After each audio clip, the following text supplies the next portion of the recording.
Welcome to Story Chat Radio. We are book editors Carly Hayward and Jenny Chappell. Every month we watch a different movie with an eye for storytelling and novel writing. We use our years of training and experience editing novels to break down each movie's storytelling elements to help you improve your novel in progress. Warning, Jenny ruins everything. Hey, you ruin things too. So don't be surprised if there are spoilers. On this episode, we are discussing the Studio Ghibli classic, Howl's Moving Castle, and then we'll end with a critique of one lucky author's query. So Jenny, what have you been up to lately? I feel like, so we often make jokes about me doing all the things. All the things TM. The last week really feels like all the things. I've got Rev Pit and Right Hive. We've started planning for Writer in Motion this summer. Ooh. I also have a new secret project that I am working on for the fall that I have just started planning phases on, but have meetings coming up. So is that the secret project I'm in on, or do you have another secret project without me? Maybe. Oh, okay. Yes. If I told you, it wouldn't be a secret. I mean, if I'm in on the secret, shouldn't I know the secret? Maybe. I don't know. Yeah, that's fair. What have you Totally been up fair. to? Samesies. Following me around. Following you around, doing Rev Pit and Right Hive. I usually help out with Writer in Motion, but I don't plan it. So I'm not in any of the planning. I will show up when you tell me to show up, and that's all I do with that. Perfect. And then maybe that secret project, maybe if it's the same one and you're not, lying to me. What else? I mean, Rev Pit takes up a lot of my mental capacity. Yeah. You had your first month of your Light Up Voices. Yes. Your new. The manuscript was really good. Yeah. So that was exciting. That's fabulous. Oh man, some of these applications, I'm already in love with some of these stories. Yeah. So remind our listeners what that is. So my Light Up Voices program is for marginalized authors.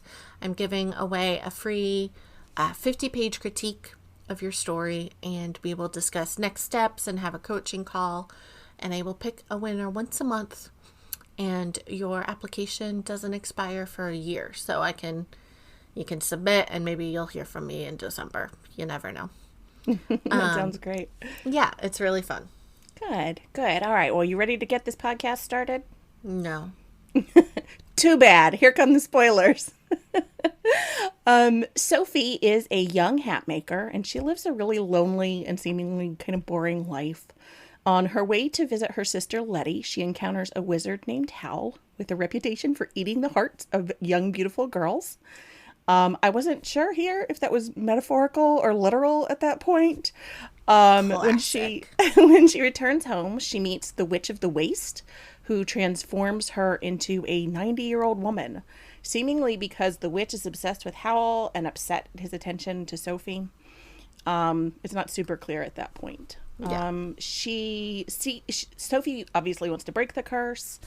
So she leaves home and sets off through the countryside. She finds Howl's Moving Castle, which is this giant mechanical hodgepodge of a house that walks on mechanical / magical legs. I want to live there. It was pretty amazing. She meets Howl's young apprentice named Markle, and a fire demon named Calcifer, who's the source of the castle's magic and movement. And he also, the fire demon, makes a deal with Sophie to break her curse if she breaks his link with Howl. So Howl's life is somehow bound to Calcifer's. Again, we don't really understand at this point yet. And he has been transforming into this big bird-like creature to interfere with both sides of this ongoing war. But each transformation makes it a little bit more difficult for him to return to his human form. So when Howl has to leave to defend their little group in the war, Sophie moves everyone out of the castle and removes Calcifer from the fireplace, which makes the castle collapse. At that time, Sophie falls into this chasm and is separated from the rest of the group. Howl gave her this charmed ring earlier. I guess I didn't mention that part. I thought I did, but I guess I cut that out. So it leads her back to Calcifer. So she follows this ring, and she sees kind of a scene from Howl's past where he's young and he catches this falling star, which is Calcifer, and he gives him his heart. So Sophie calls for them to find her in the future as she teleports away. She returns to the present, finds Howl, and then they reunite with the others. Sophie places Howl's heart back inside of him, reviving him and freeing Calcifer, who decides to stay with them even though he could leave now. Sophie's curse is broken, though her hair remains white, which looks kind of cool. Which I took as a sign of her character development / transformation. I don't know if that was the intention, but it's what I got from it. Same. Howl and Sophie are both renewed, and they travel away with all their friends. And the old Witch of the Waste, who doesn't have any powers anymore, I don't know why they kept her around. But they have a brand new flying castle now, so it's all good. Carly, what did you think of the movie? Sorry, I'm a little distracted by your description, but... By how much I cut out of the movie? I tried to just focus on the main plot. No, that all of fine. my why did they keep her around? Yeah, that part was a little distracting. Because they have big hearts. I don't know. He has a heart now. He can't just toss her out. I think they could. Yeah, I mean, they definitely could. But anyway, so I love this movie. I hadn't seen it in like years and years and years. Mm-hmm. So I kind of forgot how good it was. I was like, oh yeah, I love this world and just like this suspense of reality. It was really nice. I love the style and the characters, the humor. I don't think I fully got when I was a kid. Yeah, and I was like super here for it this time. I do think we should do some more Miyazaki films. Definitely. I could do some Spirited Away soon, maybe. Yeah, I love that one. I love that one. And I've never seen Totoro. I've never seen Totoro. Oh, neither have I. Ooh. That would be a good one. That would be we a good could one. talk about Eastern storytelling on that one, because that really follows like that 4-act plot structure. Keep that in mind for a future one. All right. We've already planned a future podcast. Look at us. Anyway, I related like super hard to Sophie. And when she gets old and is suddenly just like, yep, this is fitting. I'm like, yeah. Yeah, when she like looks in the mirror when she first turns old, and she looks in the mirror and she goes like, now my body matches my clothes. I was like, same. Same, Sophie. I mostly every time she was just like, oh, I have to walk. This is hard. I'm like, yes, Sophie, same. And the whole thing, I don't know if it was intended for the whole thing to be like a metaphor about old people, like young people who have old people's like brains trapped inside of them. But I very much identify with it. I really do too. And just the whole like, oh, I have to walk here. I'm like, yeah, Sophie, you get my disability. Thank you. It was really funny though. So I watched it with my husband because he hadn't seen it. Mm-hmm. And at one point I turned to him. I was like, I really relate to Sophie. And he was like, oh my God, I was just going to say that Sophie reminds me of you. Yeah. And I was like, thank you. Yeah. It's true. You need to start wearing hats. I should start wearing hats. I look good in hats. I should wear them more. And then another side note that I thought was funny. So I haven't read the book for that this is based on. And I actually do really want to. I've owned it for a while and I just haven't gotten to it. But the husband has read it. And he spent the whole movie doing the classic, this is different. This didn't happen. What actually happened was this. And I'm like, okay, dude. Chill. Yeah. But I get it. I can relate to that. Yeah, definitely. But anyway, so the movie itself on its own I thought was just lovely. A complete departure, I think, from the book. But full of like soft magic, and it has that kind of like steampunk, but it kind of has the magical realism vibes a little bit of like fabulism. Fabulism, exactly. That's the word I was looking for. It definitely does. I think I always love anything where magic just sort of exists and everybody knows about it, and like it's no big deal, you know? And it's just kind of soft, though. It's not like overly pervasive. Yeah, agreed. So yeah, I really loved that aesthetic and those vibes of the movie. Kind of all of that stuff you were saying about the softness and just sort of the beauty of it. The world is so much fun, and the movie has that sort of dreamlike feeling that I feel like is a big part of what makes Ghibli movies have such a huge following and such a loyal following. Agreed. And yeah, old Sophie is such a hoot. Like, I love her so much. And when Howl is in that, like, bird monster form, like, that was really cool.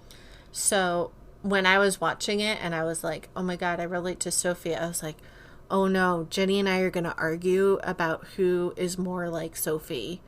Because I was like, Jenny also totally relate to this person, I can tell. I definitely did, yes. I mean, we can just share it, but I was Since like, we're both like old people trapped in young people's bodies, I think That's that true. definitely makes sense.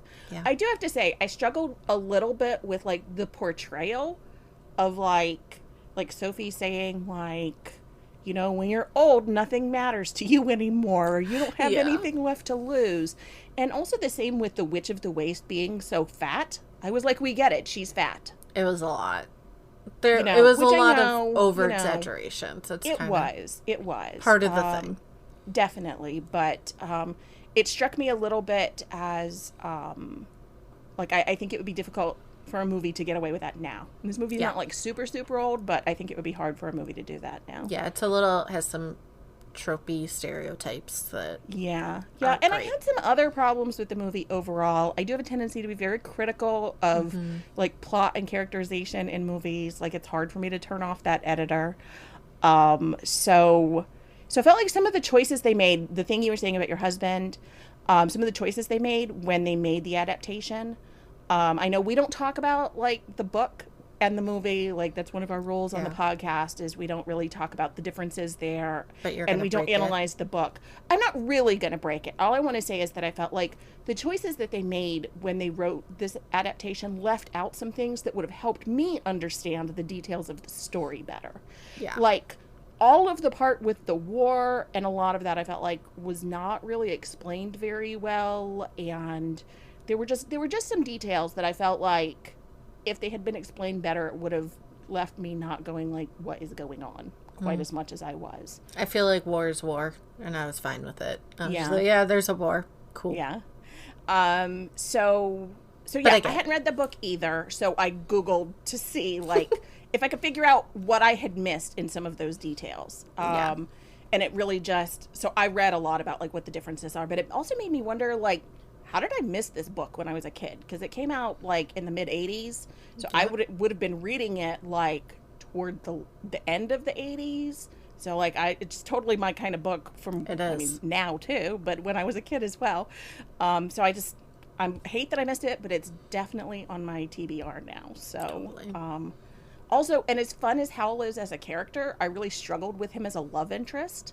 Like, what did Sophie see in him other than being beautiful? Or, like, maybe that was just enough. Yeah. But to be fair, like, when I saw his bathroom, like, that's the point I would have been out. I would have been like, just done. Nope. Yeah. Yeah, she doesn't see... he's the first person that shows interest, so it's fine. Yeah. Yeah, I'm just not sure that's, like, a good standard. It's not. It's a terrible standard. The only thing I actually liked about him was like his whole found family and the sweetness there. Like the family they had together, I thought was worthy of her attention. Yeah. Him on his own was not, especially when he throws a tantrum when his hair changes color. Like, being beautiful and having cool clothes and a giant mechanical magical house, like, only goes so far, you know? I mean, the giant mechanical magical house goes pretty far. Yeah, it's true. It's true. Especially once you see he can transform it. Yes. So it doesn't have to look like a little broken down cottage. And it could look however he wants it to look. I do give Sophie a lot of credit for calling him out on being such a baby, even though it makes zero difference to him being such a baby. It doesn't. It has no effect. It really doesn't. It's so bad. So yeah. So overall, I also really enjoyed it. I think it might be a movie that you have to like not think too carefully about. It is. And just kind of like sit back and enjoy it. Yeah. Be along for the ride. Yeah. So having said that, what did you think was something that this movie does well that writers can use in their own work? Okay, so we could talk a lot about different things with this movie, I think. But one thing that really struck me was how well the beginning kind of hit on all of those points you need to hit on for your opening pages. Yes. It just really perfectly started to build the world, build your characters, establish threads, and kind of get us hooked, at least for me. It was just chef's kiss perfect, I think. But so for our listeners, let's break down kind of the opening of the movie. So just because we didn't quite get into it in the description. In my very short description where I just zoomed through a lot of the plot. Just the whole plot. It's fine. No, I'm just kidding. So we have the opening shot of zooming in on into the town where we see like warships floating around the city. We see lots of like really cool steampunk flying contraptions and stuff. We zoom even further in then onto Sophie at the hat shop, staying late. She then leaves to go visit her sister across town when some very, very, very, very skeezy guards begin to harass her. They were so gross. It was so gross. It really was. So gross. And so as she tries to get away, Howl swoops in to rescue her by pretending to be her boyfriend. Classic pickup. Great move. trope. Yeah, love it. After getting away from the guards, we see these shadow beasts kind of close in on Howl, and he uses magic to fly them up and away and above the city. In this magical moment, did I mention that it was magical? He then drops her off on the balcony of her sister's place of work, leaving Sophie a little starstruck, Yeah. I mean, how could you not be? a little starry-eyed. Yeah. And her sister then warns her of magicians and how evil they can be. And that's kind of like the perfect first chapter for your book, I would say. I totally agree. I think it really was too. So you and I have read a lot of opening pages in our editing work, and then we get 100 submissions each year in the RevPit annual contest. For those of you who aren't familiar with RevPit, we read the query letter and the first 5 pages. So that means, since this is our 5th year of that, that's 500 each just in RevPit. So when you read that many, you're like, wow, don't say it like that. Just doing math in my head, it's fine. So when you read that many, you start to understand pretty quickly what works and what doesn't, and then what you really need in order to feel engaged with a story in that first chapter. Really, the main purpose of the first chapter is orientation. You need to orient your reader to the main character and their world, as well as the beginning of the plot. So we need to see some details of the setting, which includes time period and location. We need to meet the main character and see their everyday world. You need to make sure that you're showing the reader something important about the main character's personality traits. Let us see a hint of their emotional wound so we can start to get an idea of their character arc, and so we can connect with them on an emotional level. Even if their lives are very different from ours, we can all kind of connect with these very basic human needs. Yes. So we just need to see hints of that emotional wound. In terms of plot, there needs to be some conflict in the scene, but the conflict should reflect the setting, so their everyday world, not that big plot point that's the inciting event. This is something I get asked about a lot, is should the inciting event be in the first 5 or 10 pages? No, it should not. That doesn't come until the 12% point in your story. Definitely need to do something about 3-act structure at some point too. So it's also important to show your strong narrative voice. And we've talked about narrative voice on a previous episode where we talked about voice in general. And then create a mood and tone that matches the rest of your book and the query or the back cover blurb. So you always want to make sure that the first chapter feels like it matches the query and the back cover, so the reader isn't taken aback by it being vastly different. Mm-hmm. I've read a lot of query and first pages combos where, you know, the query either doesn't set up the book very well, or the pages don't live up to the promise of the query. Yeah. So you want to make sure that those match. I've read a lot where I don't even think they're related. Right. Where it's like focusing on very different elements, so it's hard to see how they're connected. And then lastly, you want to create a strong hook or sense of mystery that makes your reader want to keep reading to find out what happens next. Yeah, exactly. So how do we see all of that in this movie? So first of all, we get a ton of world building as we get that opening image of the city and the warships. We see the floating dirigibles and contraptions. We see the old coastal town made up of like tile and cobblestone. Yet there's like those kind of modern steampunky vibes. I'm just going to keep saying vibes this whole episode. Be prepared. This movie has a lot of vibes.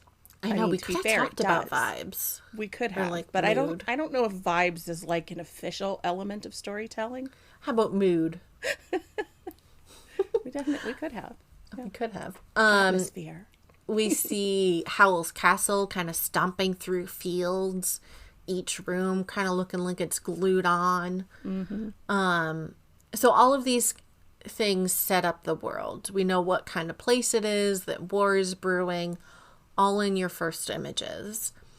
In a book, you want to kind of pepper in that world building by having your characters interact with pieces that imply more about your world than a typical item would, like using a steam-powered hairbrush instead of like a regular wooded one or something. And then we get to see Sophie's everyday world. She's working in a hat shop with her mother, who is flighty yet kind of loving, but I kind of hate her. Mm-hmm. She reminded me of the mom in Mary Poppins. Yes. It's like, you're fine. Yeah. Like, she's just got like her own life going on. Yeah. With amazing hats. Amazing hats are incredible. Yeah. But anyway, so Sophie feels kind of like plain and uninteresting, especially compared to her fabulous mother. She stays late to finish work.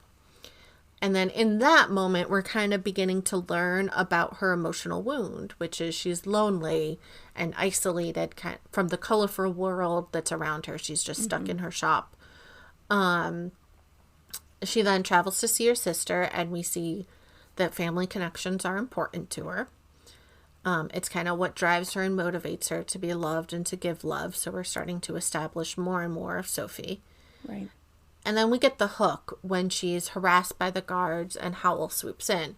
So for Sophie, this is unfortunately clearly very typical conflict in her life. Yeah. The way she kind of handles them and reacts to them feels like, yeah, I've done this before. Let me just like move on. And we see her kind of just dealing with regular conflict, but it's still conflict. But then Howl shows up to rescue her, and suddenly something is new and different and exciting. We're starting to work towards the inciting event without giving the whole thing away. We see that new conflicts are arising, and we're hinting at what they could lead to. We see these shadow beasts swarming in on them, and we get more peppered in world building with Howl flying them away and magic mood. Magical feelings, mood, vibes. Magic, vibes. So we haven't yet reached that inciting incident, which comes later when Sophie is dragged into the main conflict by being turned into an 80-year-old person. But we're hinting at it. You want your opening pages to begin to set up that inciting incident and hint at your main conflict without giving it all away. So you want to show your readers how your characters could be getting embroiled in your plot, but they kind of still have an out, basically.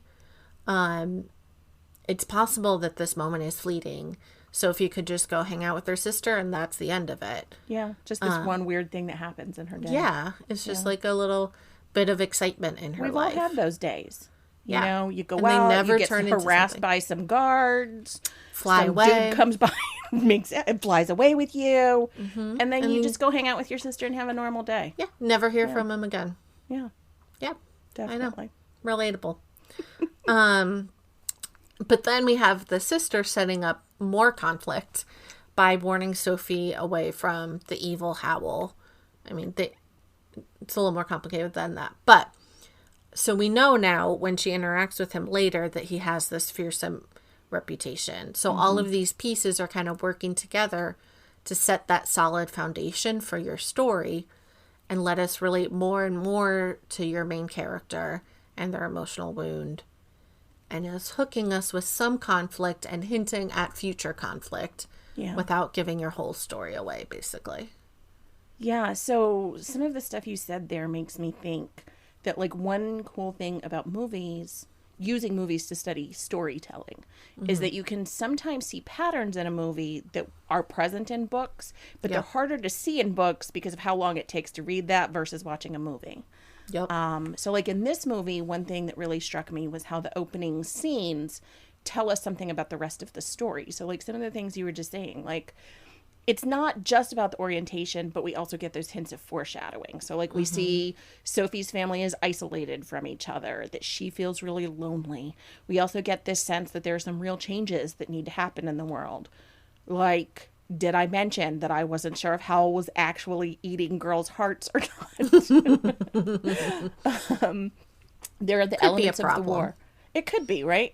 There are the elements of the war and those blobby shadow people. I don't think they ever gave them a name. No, just blobby shadow people. Yeah. So then we get this great moment where Howl and Sophie take flight. Like, I wouldn't categorize this movie as a romance, but as far as, like, meet cutes go, this one is definitely a good one. Yeah, I'd fall in love. Yeah, it is that classic trope of, like, I'm saving you from these people who are harassing you, but then we fly away, which to me is a nice twist. Suddenly magic. Yeah. You know? I mean, I would totally fall for that. It would be hard not to. It would be hard not to. Even once you do see the bathroom, maybe. Maybe. That would be a big strike for me. It's a big strike. But To the be house fair, I might don't like make cleaning, up for it. though. I don't like cleaning, and Sophie Sophie apparently doesn't mind does. that. Yeah. So, you know. I feel like I would just have him cut that bit of the castle off and transform it away. Or And maybe it'd be all just, like, good. magic away all of the grossness. Like, Yeah, surely he could totally have done could. that. Yeah. He definitely could have. He was very busy trying to be beautiful, though. Like, it takes a lot of magic to be that beautiful. It takes a lot of products to do that, is what I Apparently got it from the does. bathroom. It was Apparently it just all products. You know, having had, like, being forced to use hair products that are not my normal hair products, like, I totally sympathize with him in that moment. See, suddenly he's relatable now. That's definitely what happens to me when I have to use the wrong hair gel instead of the Throw it mousse all that I over the use. place. Yeah. Like, all those, like, shadows creeping in and the green slime and... Anyway. So yeah, I wouldn't categorize this as a romance. I do think that's a really great meet cute. But the point was that it gives us this idea that there will be something more going on with the two of them. Yes. And I know I keep going back to Letty and Sophie, but it made me laugh out loud when they were like, thank goodness that handsome man wasn't the wizard Howl. It's always so fun when the reader or the viewer gets to know something that the characters don't. So it's really important when you're writing your first chapter to think about what elements of your story are most important and how you can work them into that first chapter organically. Because that first chapter is such important real estate in your book.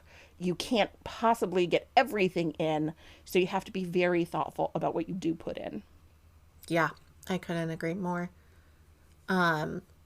There's a reason people put so much effort into the opening pages. For sure. And I think, you know, there's so many authors that I've talked to, you know, you rework that first chapter like so many times. I think it's very rare that the first chapter doesn't have to be rewritten multiple times. Completely, yeah. Yeah.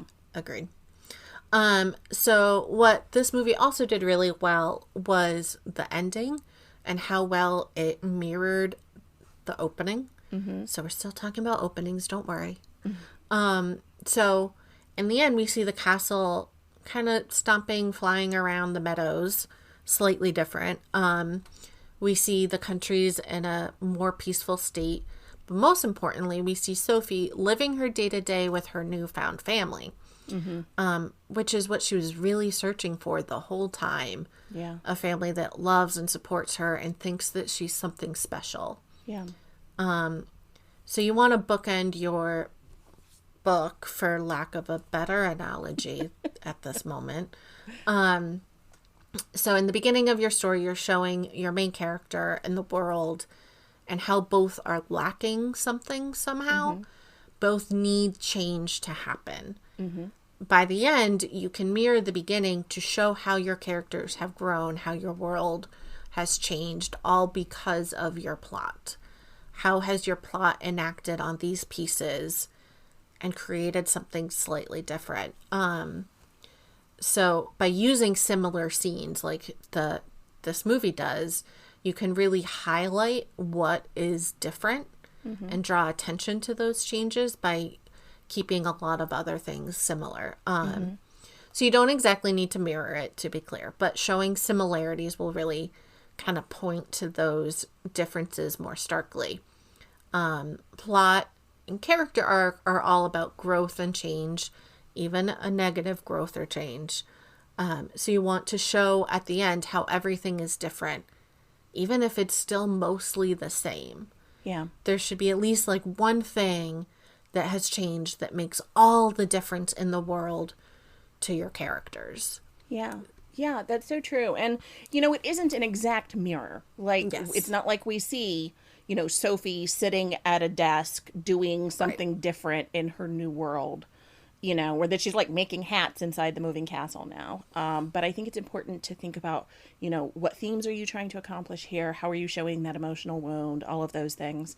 So for each of those, then you would want to also show how that changes at the end. So at the beginning we see her, she's with people, but she's feeling very isolated. At the end, we see that she's with people and she feels very connected with them. Exactly. She feels very unimportant at the beginning. She feels like she's made a real difference in these other people's lives at the end.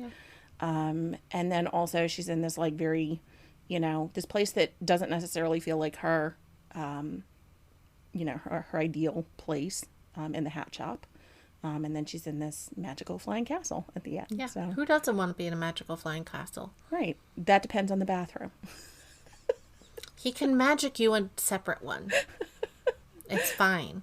I wouldn't want to accidentally use his bathroom anyway, because I wouldn't want to potentially trigger another one of those meltdowns. Yeah. He's a soft boy. Maybe he's not so much like that once he gets his heart back. Maybe that's better once he gets his heart back. Sure. So one problem I see frequently in my editing, and I'm sure you do too, Carly, is that first chapters don't often start in the right place, or often don't start in the right place. Listeners, if you've gotten this feedback before, you know how frustrating that is to hear, especially if you've rewritten it multiple times. So here's what I tell clients about where to start and which characters they need to start with. This is kind of going back to some of what you were saying before, Carly, about like the changes happening. And so what I tell people is, in terms of where to start, you want the end of your first chapter to reflect a change in the main character's everyday world. So by the end of that 5 or 10 pages, you want that change to have occurred. Another way to think about that is that it's where your main character puts one foot on the path that will lead them to that inciting event at the 12% mark. So ask yourself, what is the first change that gets the main plot moving? What's the event that leads the main character to do all the things that will happen later? Once you know that, you can figure out what they were doing right before that happened. So that's where you start the first scene. So in this case, the thing that changes is meeting Howl. So what was she doing right before that? She was working in the hat shop. and then going to see her sister. It's a very commonplace occurrence for her at that point. But then we use that commonplace setting and events to orient the reader and show who Sophie is, what she needs in her life, how she needs to change. So then all of that stuff is already present when the cool stuff starts happening in a few minutes. So in terms of what characters need to be present in that first chapter, think about who makes sense to be there in the everyday world. So for Sophie, that's her coworkers at the very beginning. But notice we don't catch all of their names. We don't see her like really interacting with them a lot. We don't find out about their backstories. We just get this very quick snippet of her coworkers. Because they aren't really that important to the story. So in a book, if you were writing this, I would say you wouldn't describe them very much. You wouldn't name them. We would just sort of get the idea that there were other coworkers there. You would focus on how they make her feel instead of who they are. So the next question you need to ask yourself is, who do we need to see in order to understand the main character's emotional wound? In this case, that is Sophie's mom and sister, because we need to understand her sense of loneliness and her sense of this fractured family because they can't all be together. And then the third question is, who needs to be part of the conflict in this chapter? So in this case, that would be the guards, the shadow blobs, and Howl. We need to see all of them. If you're struggling to figure all of this out, critique partners and other writer friends can be hugely helpful to talk this over with. And it'll change a little bit based on genre and age category. So for example, if you are writing a romance, you really need to have that meet cute in like as soon as possible. So knowing your age category and your genre is super important for this as well. Yeah, I think that's perfectly explained. So there are a few no-nos for your opening pages. So I want people to remember it's all about engaging your reader and convincing them to stick around for the whole book. Especially with reading, it's much easier to not want to give the book your commitment because it's a long commitment. It's not just watching a 2-hour movie. So, for example, if you start out with too much exposition, your story can feel boring and long. If you start out with a flashback, readers get really lost and confused from the beginning, and they kind of wonder why the story is starting, where it's even starting, like why are we here in this moment?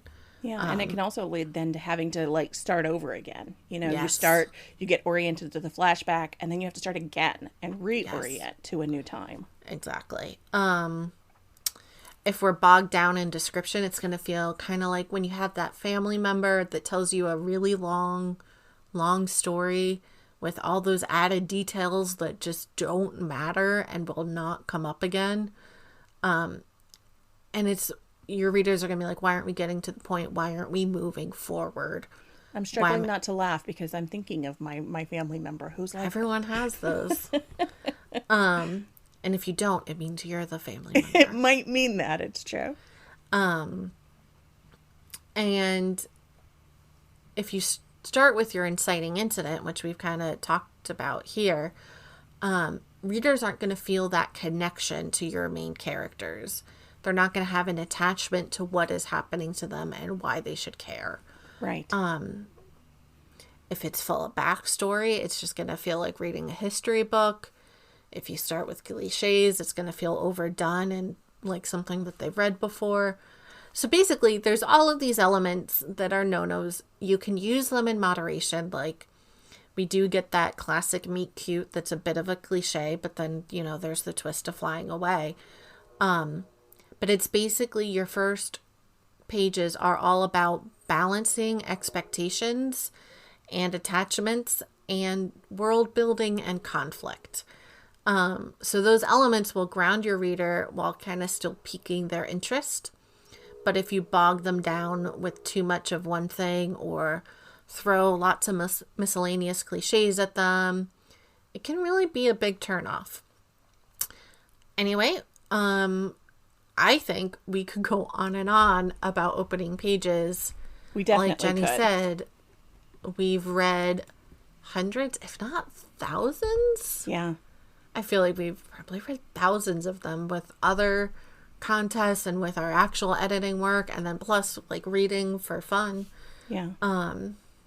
We Who does even that? Who reads for fun? I've been trying. Me too. It's been hard this last year, but I did try. But we even have another podcast with Right Hive called Word Nerd Cafe, where we're talking about opening pages for the entire season. That's how much we could talk about this. Yes. So check that out if you want more in-depth thoughts on opening pages, or let us know if you want us to devote a whole episode to one of these topics that we've touched on. Basically, this is like a really good overview of your opening pages, but we could talk forever. Yeah. As usual. Definitely. So we're coming to the end. So this month, our query is an adult fantasy. Jenny, what are your thoughts on the query? First of all, this story sounds amazing, and I call dibs. If this were RevPit, we would definitely be fighting over this story. There would be GIF wars everywhere.